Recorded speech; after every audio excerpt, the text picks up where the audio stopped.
Oke, Bu Cassandra ini kan bisa dibilang kan eh, sedang viralnya terkait misteri kasus meninggalnya dari diplomat muda Kemlu.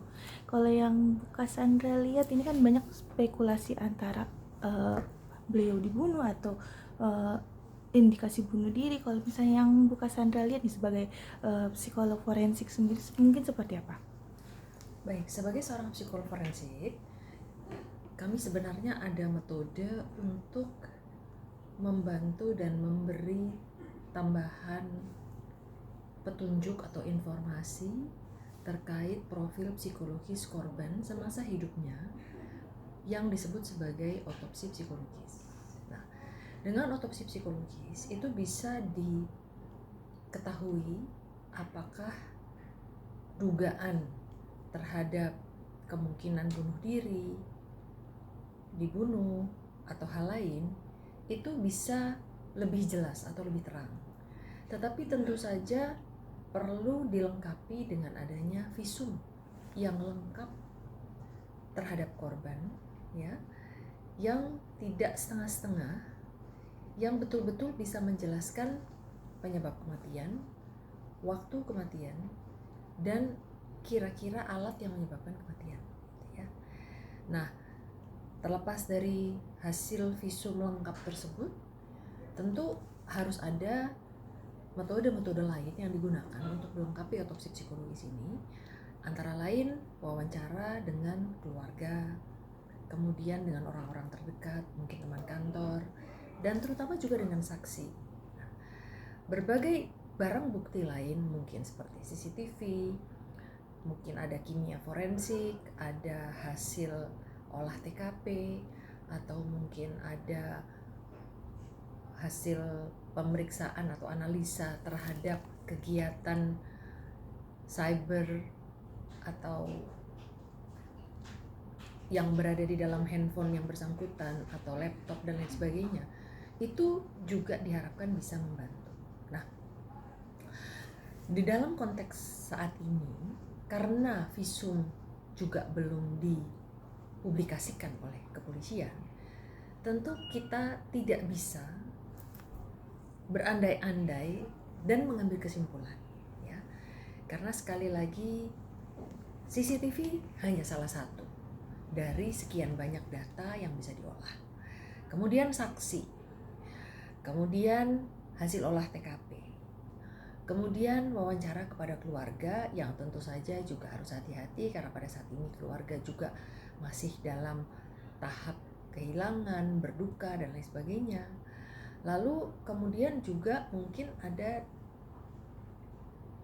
informasi-informasi lain yang mungkin bisa diolah dan bisa menjadi bagian yang saling menguatkan dan menjadi semakin terang otopsi psikologis yang dilakukan. Oke, oke, Bu, ini kan bisa dibilang kan dari CCTV yang kita ketahui yang sempat beredar bahwa sehari sebelum kematian diplomat tersebut tidak tampak mencurigakan, bahkan seperti tampaknya layaknya biasa. Bahkan yang lebih disorot mungkin pada saat beliau malam hari ketika membuang sampah dan paginya ditemukan sudah tidak bernyawa. Gimana nih Bu mungkin melihat dari bukti CCTV tersebut? Baik, sekali lagi CCTV adalah salah satu dari sekian banyak data yang diolah untuk bisa menghasilkan sebuah kesimpulan. Nah, kembali lagi tadi yang paling utama sekali lagi adalah visum. Visum inilah yang bisa memberikan data yang paling tepat dan paling lengkap tentang waktu kematian, penyebab kematian, dan tentu saja alat yang berkaitan dengan kematian tersebut, ya. Apakah ada benda tumpul, apakah ada pukulan, apakah ada tusukan, apakah ada analisa toksologi. Nah, kemudian ada juga informasi-informasi lain seperti saksi, olah TKP, mungkin ada sidik jari, lalu kemudian bahwa ada fakta pintu ternyata adalah pintu pintar yang bisa dikunci dari dalam, tetapi juga ada kunci kedua yang hanya bisa dibuka dari dalam, semua harus masuk dalam analisa. Nah, CCTV mungkin bisa memberikan beberapa informasi, dan sekali lagi informasi ini tidak bisa berdiri sendiri, ya. Akan terlalu dini apabila kita juga memberikan pendapat yang sepihak tanpa mempertimbangkan atau memperoleh semua bukti yang secara lengkap, karena apapun kesimpulannya tentu hanya berdasarkan beberapa bukti yang tidak lengkap gitu. Nah, yang jelas saat ini rentang waktu sejak ditemukan jenazah sampai sekarang, sampai saat ini polisi belum mempublikasikan. Tentu ada alasannya. Nah, dalam kondisi, dalam situasi seseorang ditemukan tewas, tentu saja segala pemeriksaan terutama terhadap perilaku itu dilakukan secara seksama, yang berkaitan dengan masa kecil, kemudian perjalanan proses tumbuh kembangnya, lalu kemudian pertemuan terakhir, lalu juga mungkin ada kaitan dengan pekerjaan, ada kaitan dengan lingkungan pertemanan, atau mungkin dengan perilaku itu sendiri. Nah, salah satunya adalah kegiatan membuang sampah.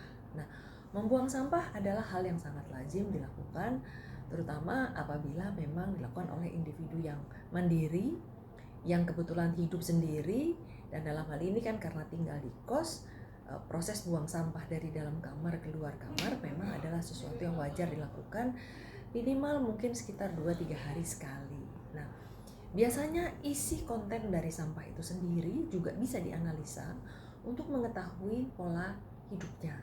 Nah, tetapi sekali lagi kita juga harus berhati-hati, karena tidak semua bukti bisa diterima begitu saja. Semua bukti yang ada, CCTV, tempat sampah, waktu membuang sampah, saksi, mungkin ada sidik jari, baik di pintu atau di lakban ataupun di posisi dan lain sebagainya, semua bukti harus diuji terlebih dahulu tingkat keaslian, dan bahwa memang bebas dari kemungkinan adanya fabrikasi atau ditanam istilahnya. Ada yang istilahnya planted evidence atau memang yang original evidence gitu. Nah, dalam kondisi seperti ini tentu polisi bekerja keras untuk mencari keterkaitan antara semua bukti tersebut, tetapi tentu saja sebelumnya semua bukti harus diuji dari sisi kelayakannya. Apakah memang layak untuk menjadi bukti, atau ada bukti-bukti yang meragukan, yang tentu saja harus diabaikan atau mungkin harus dikesampingkan terlebih dahulu sampai bisa mendapatkan bukti-bukti lain yang saling menguatkan. Karena sekali lagi semua bukti-bukti yang tadi saya sebut harus bisa benar-benar menjelaskan proses kejadian kematian tersebut, apakah memang kematian yang wajar, tidak wajar, ada indikasi pembunuhan dan lain sebagainya. Oke, Ibu, ini kan bisa dibilang kan bermunculan dua persepsi nih Bu, antara dibunuh dan juga bunuh diri Bu. Kalau misalnya kalau misalnya dibunuh Bu, pada saat pemeriksaan di TKP pihak dari polisian tidak menemukan sidik jari di luar dari sidik jari si korban. Mungkin nggak sih Bu merujuk ke indikasi bunuh diri Bu?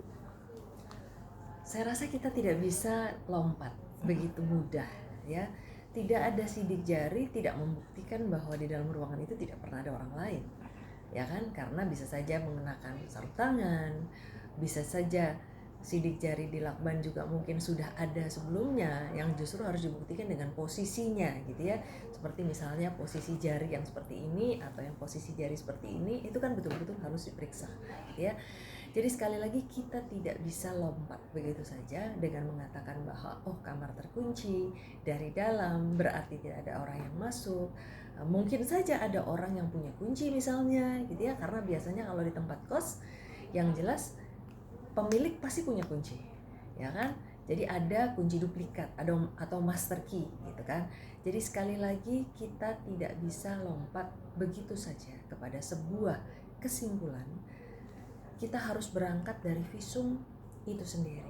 Nah, visum et repertum yang dihasilkan oleh kedokteran forensik itu adalah dasar dari semua proses pemeriksaan yang bisa betul-betul memberikan data selengkapnya, dan bahwa tubuh yang sudah tidak bernyawa sebenarnya masih bisa berbicara, dalam arti memberikan informasi kepada yang masih hidup, kepada kita semua, bagaimana proses kematiannya. Oke Ibu, mungkin dengan pihak kepolisian yang bisa dibilang tuh hingga saat ini belum mengumumkan hasil pemeriksaannya, apakah juga untuk menjaga dari maksudnya menjaga perasaan dari pihak keluarga yang ditinggalkan juga nggak sih Bu? Yang jelas keberhati-hatian kepolisian tentu ada alasannya ya. Salah satunya betul memang harus menjaga. Saya yakin bahwa keluarga tentu tidak ingin untuk mendapatkan kesimpulan yang serampangan atau mungkin dugaan-dugaan yang tidak beralasan atau tidak berdasarkan bukti. Tetapi kembali lagi tentu semua ini kan harus dipercepat ya. Kita tentu harus berharap bahwa kepolisian bisa segera menuntaskan dan bisa segera mempublikasikan kesimpulan dari kasus ini. Karena semakin lama tentu akan semakin membiarkan masyarakat berandai-andai dan membuat hipotesis-hipotesis yang tidak bisa dipertanggungjawabkan. Oke Bu, mungkin pesan yang bisa diambil dari kasus ini mungkin seperti apa nih? Kalau dari saya bahwa kejahatan itu bisa terjadi di mana saja, kapan saja, kita bisa berada di tempat yang salah, bersama orang yang salah, dan di waktu yang salah. Nah, oleh karena itu tentu kita harus selalu meningkatkan kewaspadaan, baik kepada diri kita ataupun terhadap anggota keluarga kita. Ya, itu alasannya mengapa sering berkomunikasi, kemudian memberikan informasi keberadaan atau sedang melakukan apa, bersama siapa, lalu kemudian menjaga lingkaran pertemanan, mungkin juga pekerjaan, dan apabila ternyata ada ancaman tentu harus segera dilaporkan. Nah, yang jelas dengan situasi saat ini yang memang berada di dalam situasi ekonomi yang tidak menguntungkan untuk banyak orang, sehingga akhirnya bisa saja ada praktek-praktek memperkaya diri, dan itu menjadi modus-modus kejahatan. Nah, dan tentu saja harus diwaspadai oleh kita semua sebagai masyarakat, dan yang jelas kita harus menahan diri untuk tidak terlibat dalam kegiatan yang membuat gaduh atau memberikan statement-statement yang tidak dapat dipertanggungjawabkan.